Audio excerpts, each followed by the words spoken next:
nese proxecto que estábamos a levar a cabo, xurdiu a idea de facer un menú que lle chamamos naquele momento menú en transición, que implantamos en 2 cafeterías de xito experimental durante unha semana, e precisamente para abastecer eses produtos de tempada, o que fixemos é colaborar con Granxa Familiar, con Carlos, que nos proporcionou non só os contactos dos produtores, senón as ideas de con que alimentos podíamos traballar nesa tempada para que os produtos realmente foran máis locales, con un impacto menor. A verdade é que tivo moi boa acollida en aquel momento. A relación calidade-precio era moi boa, a xente volvía todos os días.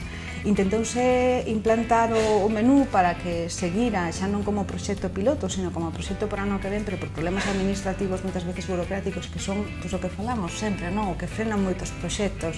Non se pudo levar a cabo. Vista a boa resposta que se tivera da outra ocasión, nos intentar traballar con algún comedor que queira continuar ca liña.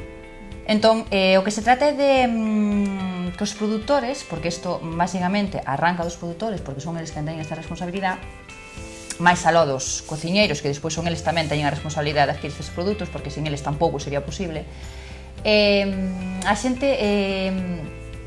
pode acceder a que cultiven estes produtos de forma tamén tradicional. Queren que se volva atrás a como se facía antes, porque é a forma na que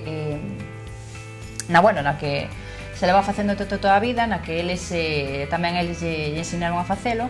Os produtores involúcranse, pero moitas veces o que teñen é ao descoñecemento de saber que podo facer agora. Si, eu quero lle vender a alguén de cerca, pero quen me compra? Quen me asegura que me vai comprar despois mañá? Porque eu estou lle vender a un supermercado, pero despois deixo de vender ao supermercado e quen me vai comprar?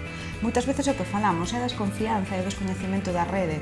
En ese sentido, Granxa Familiar traballa xa moi ben, xa ten unha rede de confianza entre produtores e compradores, que é unha proba de mostra de que realmente o sistema pode funcionar.